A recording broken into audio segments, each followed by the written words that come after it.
I just finished watching now Republican vice presidential nominee Alaska Governor Sarah Palin deliver her speech before the Republican National Convention.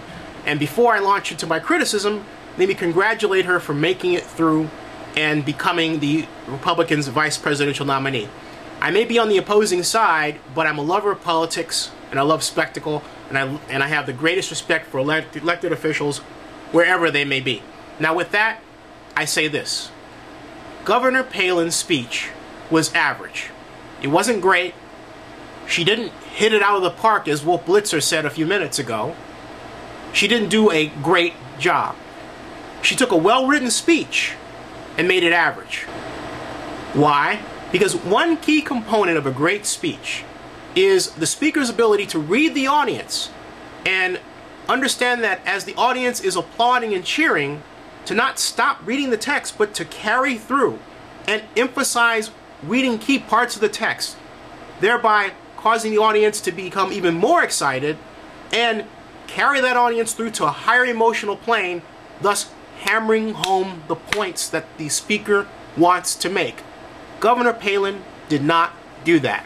Instead, Governor Palin consistently paused. I would estimate she probably paused 30 times. That's too much.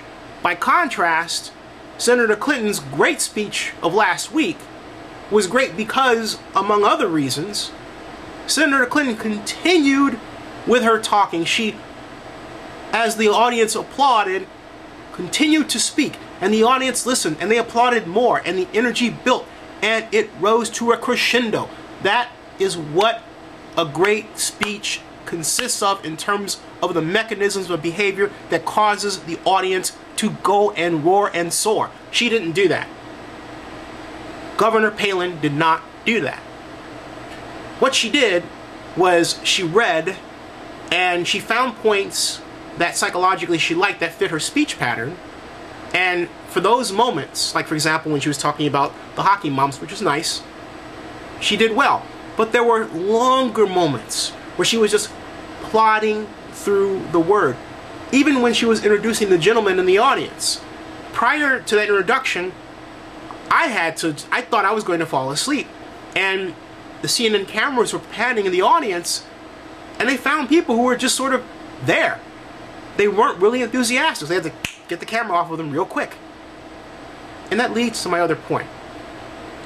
Part of this spectacle is the creation of the production of CNN or MSNBC or whatever news program you're watching. They do not want to be seen as putting the candidate in a negative light. They don't want to be seen as criticizing the candidate, because it means that, as we saw earlier this week with Campbell Brown's harsh and justified criticism of McCain's staffer, it means blocked access. That's why you could see Wolf Blitzer stare straight at the camera and say, I think that she, meaning Governor Palin, hit it out of the park. No, she did not, Wolf. But I do understand why you make the big bucks. In closing, I agree with my friend Roland Martin. It was wrong for Governor Palin and Mayor Giuliani to insult community organizers. People don't understand what community organizers do. Community organizers go in and they make sure that necessary services and needs of a neighborhood are met. Community organizers don't just work for nonprofits. They represent mayors, elected officials, and also, particularly in the city of Oakland case, the Oakland Police Department. We have a great community organizer in my neighborhood named Hong Bang. And she does an excellent job of using the internet and the services available to her and resources of the Oakland Police Department to make sure that our citizens in this area are safe from crime and they know what's happening. She does an excellent job at it.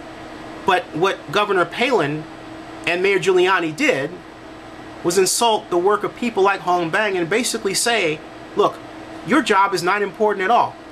Mayor Giuliani in particular should be very ashamed of himself for saying that. And Governor Palin, who was also a mayor, should have never allowed that to be in her speech, and yet she did.